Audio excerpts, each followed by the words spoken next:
Hello everyone, welcome to my channel. मैं हूं मनोज शर्मा और आज की क्लास में हम करने जा रहे हैं क्लास 12th का चैप्टर रिटायरमेंट ऑफ पार्टनर आगे कंटिन्यू। लास्ट क्लास तक इसके 31 क्वेश्चन हो गए थे। आज 32 क्वेश्चन से स्टार्टिंग करते हैं। इसमें हमें रिवैल्यूएशन अकाउंट और पार्टनर्स कैपिटल अकाउंट बनाना है और ये क्वेश्चन 2025 CBSE में आया हुआ क्वेश्चन है। मैं क्वेश्चन को रीड करता हूँ, आप देखिए। लिखा हुआ है, Naval, Nayaya and Nritya were partners in a firm sharing profits and losses in the ratio of 3:5:2। 3 partner, उनका रेशियो दे रखा है। On 31 March 2024 their balance sheet was as follows, और उनकी बैलेंस शीट दे रखी है। लायबिलिटी साइड में चेक करें तो तीनों के कैपिटल अकाउंट हैं। जर्नल रिजर्व और वर्कमैन कॉम्पनसेशन रिजर्व है। टोटल 5 आइटम आपको बता रखी है मैंने डिस्ट्रीब्यूटेबल, उसमें से 2 दे रखी हैं। 3 और हो सकती थी, P&L हो सकता था, कॉन्टीजेंसी रिजर्व हो सकता था, IFR। इसमें 2 ही हैं। पार्टनर कैपिटल अकाउंट में ट्रांसफर हो जाएगी। WCR के बारे में देख लेंगे, उसकी कोई एडजस्टमेंट होगी तो पहले उस एडजस्टमेंट को जो क्लेम आया होगा इसके साथ एडजस्ट करेंगे। जो रेस्ट अमाउंट बचेगा वो पार्टनर कैपिटल अकाउंट में ट्रांसफर करेंगे। फिर उसके बाद मैसेज, नवल्स लोन है, आउटसाइडर लोन हो गया, ये सन्ड्री क्रेडिटर हैं। ये दोनों के दोनों पेबल आइटम है। ये पार्टनर कैपिटल अकाउंट में नहीं जाएंगी। यहाँ से 5 ही आइटम जानी है, वो याद रख लो। Admission of partner, retirement of partner, death of partner, तीनों में सेम ट्रीटमेंट है। असेट्स में चलो, लैंड एंड बिल्डिंग दे रखी है, plant and machinery, furniture, stock, debtors, bank और डेफर्ड रेवेन्यू एक्सपेंडिचर जो कि रिटर्न ऑफ होंगे पार्टनर अकाउंट के थ्रू। यहाँ से असेट साइड से भी 3 आइटम आ सकती थी। गुडविल हो सकता था, P&L डेबिट बैलेंस या डेफर्ड रेवेन्यू एक्सपेंडिचर। इसी का कभी कभी नाम चेंज कर देगा, एडवर्टीजमेंट सस्पेंस। ये तीनों आइटम क्या है, रिटर्न ऑफ करने वाली है, पार्टनर कैपिटल अकाउंट की डेबिट साइड में आ जाएंगी। On the about date Nayaya retired from the firm, यानी कि जो सेकंड नंबर वाली पार्टनर है वो रिटायर हो रही है। Goodwill of the firm was valued at ₹1,20,000। Goodwill कितनी दे रखी है, 1,20,000। उसके बाद बता रखा है जिसका ट्रीटमेंट होगा कैपिटल अकाउंट में, रिवैल्यूएशन में कभी नहीं आएगी गुडविल, ध्यान रखना। Land and building was to be increase, land and building आपकी इंक्रीज हो गई रिवैल्यूएशन अकाउंट की credit side.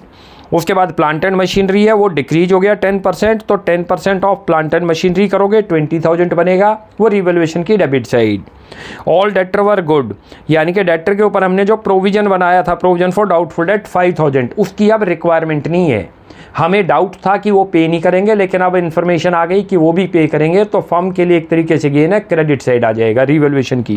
Investment of ₹65,000 were unrecorded, investment आपकी अनरिकॉर्डेड है तो रिवैल्यूएशन अकाउंट की credit side. Amount payable to Nayaya was transfer to his loan account, जो retiring partner है उसका जितना भी ड्यूज बनेगा वो सारा का सारा लोन अकाउंट में ट्रांसफर करना है। फिर revaluation account and partners capital account of नयाया रिटायरमेंट, हमें जो है रिवैल्यूएशन और उस पार्टनर कैपिटल अकाउंट प्रिपेयर करनी है। देखो कैसे बनता है। सबसे पहले तो रिवैल्यूएशन पे आ जाओ। रिवैल्यूएशन की 2 साइड है, डेबिट और क्रेडिट। इसकी नेचर है नॉमिनल अकाउंट, और नॉमिनल अकाउंट है debit all expenses and losses, credit all income and gains. किसी वजह से भी आपको गेन या प्रॉफिट है तो क्रेडिट साइड, किसी वजह से लॉस या आपको कोई एक्सपेंस क्रिएट हो रही है तो डेबिट साइड। अब ये देखते जाओ, गुडविल कभी भी रिवैल्यूएशन में नहीं आनी, बस ये ध्यान रख लो। पहला पॉइंट आ रहा है आपको, गुडविल का ही था, एडजस्टमेंट पे चलो। उसके बाद लैंड एंड बिल्डिंग आपकी इंक्रीज हुई, प्रॉफिट हो गया, सीधा बता रखा है कि 50,000 से इंक्रीज हो गई, तो सीधा प्रॉफिट लिख दो। यहाँ पर सीधा यहाँ लिख दो लैंड एंड बिल्डिंग, इतना अमाउंट दे रखा है 50,000 लिख दो, क्लियर हो गया। ये रहा, जितना प्रॉफिट होगा जितना लॉस होगा वही आएगा, ध्यान रख लो। अगला दे रखा है plant and machinery will be decreased bye 10%, वो डिक्रीज हो गई तो लॉस है फर्म को, ये डेबिट साइड, ये लॉस वाली साइड है, वो गेन वाली साइड है। प्लांट एंड मशीनरी चेक करो, बैलेंस शीट में 2 लाख दे रखी है, लिख दो प्लांट एंड मशीनरी जितने से डिक्रीज हो गई, 2 लाख रुपये की दे रखी है, उसका 10% कर दो, 10% से डिक्रीज हुई है तो 20,000 का लॉस, एक तरीके से फर्म को असेट्स डिक्रीज होने से डेबिट साइड आ गया। नेक्स्ट पॉइंट पे बहुत अच्छा है, ऑल डेटर्स वर गुड, यानी कि जो प्रोविजन बनाया था उसकी कोई रिक्वायरमेंट नहीं है, वो भी पे कर देंगे, तो हम क्रेडिट साइड लिख दें क्योंकि फर्म के लिए प्रॉफिट हो रहा है। लिख दो प्रोविजन फॉर डाउटफुल डेट 5,000 रुपये, क्लियर हो गया। ये रहा।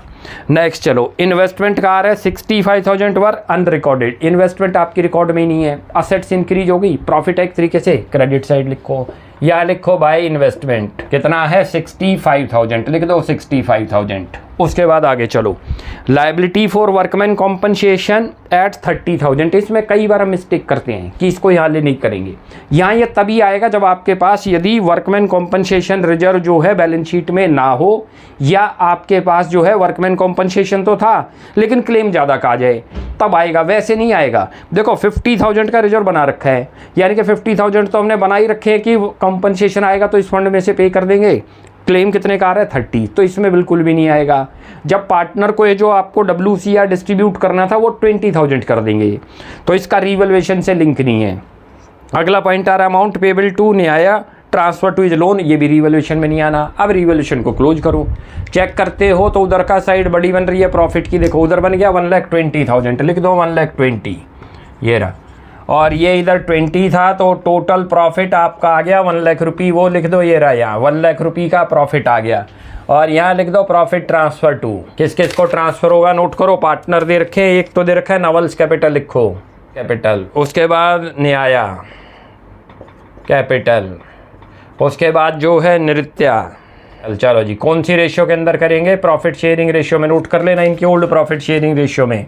ओल्ड रेशियो आपको क्वेश्चन में दे रखी है, ये रही, कितनी दे रखी है 3:5:2। इसमें डिस्ट्रीब्यूट होगा ये 1 लाख रुपये, ये रहा 1 लाख रुपये आया, इनटू करा ये 3/10, तो करोगे 30,000 आ गया इसका। तो इसका 1 लाख रुपये था, इनटू करो 5/10, तो ये कितना बन गया 50,000। ये जीरो है, नोट कर लेना, और ये 2/10 है, 1 लाख रुपये इंटू 2/10, तो ये आपका 20,000। ये टोटल प्रॉफिट डिस्ट्रीब्यूट हो गया तीनों में। क्लियर हो गया, ये तो बन गया हमारा रिवैल्यूएशन अकाउंट। अब इसका प्रिपेयर करते हैं पार्टनर्स कैपिटल अकाउंट। देखो कैसे बनता है, लाइबिलिटी साइड दे रखा है, तो लाइबिलिटी की नेचर है क्रेडिट बैलेंस, और जब कभी भी कोई लेजर अकाउंट आप बनाओ, इट्स ए लेजर अकाउंट, तो उसका शुरुआत जो करेंगे यदि उसके बैलेंस जो है बैलेंस शीट में रिफ्लेक्ट हो तो बैलेंस बीडी से शुरुआत होंगे। इधर लिखें या इधर लिखें, क्योंकि नेचर क्या थी क्रेडिट, तो क्रेडिट साइड आएगा बैलेंस बीडी। ना भी समझ आए, मैंने हर क्लास में बता रखा है, क्रॉस करके लिखोगे आप। ये कौन सी साइड है, right hand side. Balance sheet में किधर दे रखे हैं, लेफ्ट हैंड साइड, लिख दो बैलेंस बीडी। इतना अमाउंट दे रखा है, नोट करो, दे रखा है 2 लाख, 3 लाख, 5 लाख। इसका तो दे रखा है 2 लाख, इसका दे रखा है 3 लाख, इसका दे रखा है 5 लाख, लिख दो ये तो अभी क्या लिखा आपने, बैलेंस बीडी लिखा। अब बैलेंस शीट से ही पहले ट्रांसफर करते हैं कैपिटल में। लायबिलिटी में 5 आइटम बता रखी हैं जो क्रेडिट साइड आएंगी। कौन कौन सी हैं, टिप्स पे ले लो, डिस्ट्रीब्यूटेबल आइटम है, उन्हीं को बोलते हैं एक्युमुलेटेड रिजर्व और profits. Profit and loss check कर लिया करो, कॉन्टीजेंसी रिजर्व देख लिया करो, जर्नल रिजर्व देख लिया करो, WCR IFR। ये 5 से ज़्यादा नहीं बनती। को कितनी दे रखी है, GR और WCR 2 दे रखी है, दोनों को डिस्ट्रीब्यूट करो। पहले तो जर्नल रिजर्व लिख दो, या दे रखा है, नोट कर लो ये रहा। और कौन सी रेशियो यूज होगी ये भी याद रख लेना, ओल्ड रेशियो यूज होगी, ध्यान रख लेना। कौन सी रेशियो थी इनकी, 3:5:2 में, 3:5:2 में डिस्ट्रीब्यूट होगा। ये कितना दे रखा है 80,000, करोगे तो ये तो बन गया 80 के हिसाब से 24,000, ये बन गया 40,000, और ये जो बन जाएगा आपका 16,000। यहाँ तक तो कोई दिक्कत नहीं है, 80,000 को डिस्ट्रीब्यूट किया हमने। अब देखो WCR वर्कमैन कॉम्पनसेशन रिजर्व, इसकी एडजस्टमेंट आ रखी है, चेक करो 6th नंबर पे लायबिलिटी आ गई कॉम्पनसेशन की, कितने की 30। तो कितना डिस्ट्रीब्यूट करेंगे पार्टनर को, बचा हुआ, बचा कितना है 20,000, लिख दो यहाँ WCR। ये रहा, कितना दे रखा है आपको 50,000 दे रखा है, 30 की लायबिलिटी आ गई, तो कितना डिस्ट्रीब्यूट होगा, ओनली 20,000 डिस्ट्रीब्यूट होगा। कौन सी रेशियो में, 3:5:2 के अंदर, ओल्ड रेशियो में। आप याद रख लो, गेनिंग रेशियो एक ही जगह यूज होगी, वो भी कहाँ पर, गुडविल के लिए, और सारी जगह ओल्ड रेशियो यूज होनी है। तो कोई कंफ्यूजन नहीं होना कि कौन सी रेशियो में यूज करें, हर चीज़ ओल्ड रेशियो में यूज होगी, डिस्ट्रीब्यूट होगी, एक्सेप्ट जो है गुडविल, गुडविल गेनिंग रेशियो में होगी। और यहाँ पर अब इसको डिस्ट्रीब्यूट करो, 20,000 को करते हो तो ये तो 10 पे चला गया, तो 6,000 आ गया, ये 10,000 आ गया, और ये बन गया 4,000। ये हमने बैलेंस शीट की लायबिलिटी साइड से ली अभी। अब असेट साइड पे भी चलो, 3 आइटम है जो कैपिटल अकाउंट में आ सकती हैं। गुडविल हो सकती है, जिसको परचेज्ड गुडविल बोलते हैं, वो रिटर्न ऑफ होगी, वो दे ही नहीं रखी। P&L डेबिट बैलेंस हो सकता है, वो दे नहीं रखा। आपको डेफर्ड रेवेन्यू एक्सपेंडिचर दे रखा है, राइट ऑफ करना है, डेबिट साइड आ जाएगा। ना भी समझ आए कि इधर कैसे लिखा, क्रॉस करके लिखना है, ध्यान रख लो। जिससे हमारी कैपिटल इंक्रीज है वो क्रेडिट साइड, जिससे डिक्रीज है वो डेबिट साइड। क्लियर हो गया, ना समझ आए क्रॉस करके लिख रहे हैं हर चीज़ हम। क्रॉस का मतलब ये हमारी राइट हैंड साइड है, बैलेंस शीट में लेफ्ट थी, याद रख लो। अब डेबिट में कौन सी आ रही है, जो बैलेंस शीट में चेक करो, आपको राइट हैंड साइड दे रखी है, लेफ्ट हैंड साइड ले रहे हैं। लिखो यहाँ डेफर्ड रेवेन्यू एक्सपेंडिचर, ये कितना अमाउंट दे रखा है, नोट करो। ये दे रखा है आपको 50,000, तीनों में डिस्ट्रीब्यूट करोगे तो ये तो 15,000 आ जाएगा, ये 25,000 आ जाएगा, और ये 10,000 कौन सी रेशियो में कर दिया, ओल्ड रेशियो के अंदर करा हुआ है, 3:5:2 के अंदर, ध्यान रख लेना। क्लियर है, कितने अमाउंट को, जितना आपको 50,000 दे रखा था, ये तीनों में डिस्ट्रीब्यूट हो गया। अब यहाँ से तो काम हो गया हमारा बैलेंस शीट का। अब रिवैल्यूएशन पे चलो। रिवैल्यूएशन में प्रॉफिट हुआ था, याद करो, पार्टनर को देना है तो क्रेडिट साइड आ जाएगा, क्रॉस करके आ रहा है, ये भी याद रख लेना। वो भी आपको कहाँ दे रखा था, लेफ्ट हैंड साइड, लिखेंगे किधर अब, राइट हैंड साइड, वरना मैंने आपको बहुत कॉन्सेप्ट बता रखी है। प्रॉफिट की नेचर क्या है, क्रेडिट बैलेंस, तो क्रेडिट में ही शो होगा।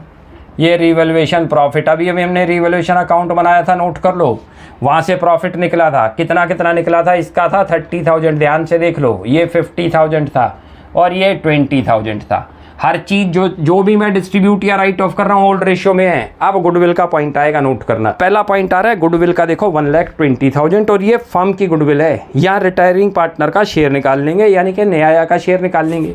यहाँ वर्किंग में लिखो न्याया शेयर ऑफ गुडविल कितना है, टोटल 1,20,000 दे रखा है, और इंटू करो उसके शेयर से, उसका शेयर बनता है 5/10, करोगे तो कितना आ जाएगा, 60,000। और कौन सी रेशियो में यूज होगा, इनकी गेनिंग रेशियो में यूज होगा। गेनिंग रेशियो जो इनकी ओल्ड रेशियो थी वही आएगी गेनिंग रेशियो भी। ये कब सेम आएगी गेनिंग रेशियो ओल्ड रेशियो के बराबर, जब आपके रिमेनिंग पार्टनर के शेयर के बारे में, न्यू रेशियो के बारे में कोई इन्फॉर्मेशन ना हो, तो गेनिंग रेशियो हमेशा ओल्ड रेशियो के इक्वल होगी। यहाँ मेंशन कर दो, when new ratio of remaining partner is not given then gaining ratio is same as the old ratio. ये कब आपकी जो है गेनिंग रेशियो ओल्ड के बराबर हो जाएगी, यानी कि यहाँ पर मैं आप हिंट भी लिख लो, ये रहा, गेनिंग रेशियो किसके बराबर हो जाएगी, ओल्ड रेशियो के बराबर हो जाएगी। कब, किस केस के अंदर हो जाएगी, इस वाले केस में। ये रहा, क्या है ये, when new ratio of remaining partner, यानी कि जो रिमेनिंग पार्टनर है उनके रेशियो के बारे में कोई इन्फॉर्मेशन ना हो, दे नहीं रखी कि न्यू रेशियो कितनी है, तो क्या हो जाएगा, gaining ratio is same as the old ratio. ये फुटनोट आप दे दिया करो, ये नंबर 1 हो गया, ये नंबर 2 हो गया। क्लियर है, ये तो गुडविल का ट्रीटमेंट कर दिया कि गुडविल में शेयर कितना है, और ये अब मिलनी किसको है, न्याया को, जो रिटायर हुई। देगा कौन, नवल और नृत्या। यहाँ दोनों का रेशियो लिखो, रेशियो क्या था, 3:2। पहले तो इनका नाम लिखो, क्या नाम है, नवल्स कैपिटल अकाउंट, और ये लिख दो यहाँ पर जो है नृत्या कैपिटल अकाउंट। ये दोनों चीज़ें क्या चीज़ें हैं, नोट कर लेना, ये गुडविल है, ध्यान रख लो। ये रही, ये गुडविल है, ये भी गुडविल ही है। ये मैं आपको वैसे दिखा रहा हूँ, कितनी बनी थी, 60,000 उसका शेयर। ये रहा 60,000, कौन सी रेशियो में डिस्ट्रीब्यूट होगा, 3:2 में। ये इनकी गेनिंग रेशियो में, गेनिंग रेशियो ओल्ड रेशियो के बराबर आ जाएगी। ये रही gaining ratio equal to old ratio, that is 3:2। 3:2 कैसे आ गया, उनका शेयर था 352, 5 तो 1 को हटा दो तो आपका शेयर उनका कितना बच गया, 3:2 बच गया। उसी रेशियो में होगी, कब होगी, जब आपको न्यू रेशियो के बारे में इंफॉर्मेशन ना हो रिमेनिंग पार्टनर की। तो अब इसको करते हो तो ये कितनी बन जाएगी, ये तो 36 और 24। यहाँ तो लिख दो 36,000, इसमें लिख दो 24,000। क्लियर है।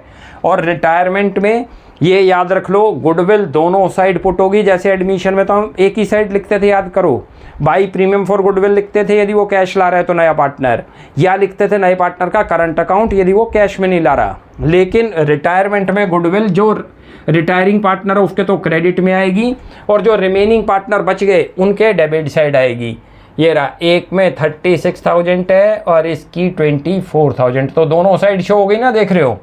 यहाँ लिख दो किसको दी थी, ये न्याया अकाउंट। क्लियर हो गया। ये रहा, इधर उसका नाम आएगा जो रिटायरिंग पार्टनर है, इधर जो रिमेनिंग पार्टनर बच गए। अब और कोई आइटम नहीं आ रही, अब इसको क्लोज करो। सबसे पहले रिटायरिंग को क्लोज कर दो, क्योंकि उसको लोन में ट्रांसफ़र करना है। और कोई पेमेंट का रखी है तो यहाँ पेमेंट दिखा दोगे, टू कैश या बैंक। अब पहले तो यहाँ लिख दो न्याया लोन अकाउंट, लिखा हुआ है क्वेश्चन में। उसका जो बैलेंस आएगा वो किस में ट्रांसफ़र कर रहे हैं हम, लोन अकाउंट में। अब इसका टोटल यहीं से कर लो, देखो 50 और 50 ये बन गया 4 लाख, 4,60,000 बन रहा है ये इधर की साइड, तो लिख लो 4,60,000, 4,60,000 ये रहा। और ये जो इसका लोन में ट्रांसफ़र हो रहा है वो आ रहा है 4,35,000, लिख दो 4,35,000। क्लियर हो गया। अब जो बच गया वो इनका बैलेंस सीडी आएगा रिमेनिंग पार्टनर का, यहाँ लिख दो बैलेंस सीडी। बैलेंस सीडी बचे रिमेनिंग पार्टनर का ही आएगा, ध्यान रख लेना, ये बैलेंसिंग फिगर आएगी। अब क्लियर हो गया। उसका तो लोन में ट्रांसफ़र हो ही गया। अब इनको चेक करो, ये कितना बनता है 30 और 30 कितना हो गया 60, ये 2,60,000 हो रहा है इधर का, लिखो 2,60,000, 2,60,000 क्लियर है। और 2,60,000 में से आप ये माइनस करो 40, 51, तो 2,09,000 आ रहा है इसका, तो लिखो 2,09,000।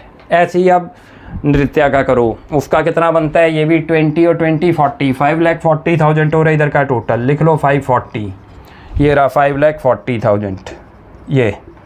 और 540 में से आप माइनस कर दो 34, तो 5,06,000 आ गया, ये रहा, ये इसका आ गया। क्लियर है। तो ये था ये क्वेश्चन, काफ़ी अच्छा क्वेश्चन था, 2025 में आया हुआ, यानी कि लास्ट ईयर आपके CBSE बोर्ड में आया हुआ क्वेश्चन है। तो नेक्स्ट क्लास में आगे कंटिन्यू करते हैं, तब तक के लिए बाय बाय।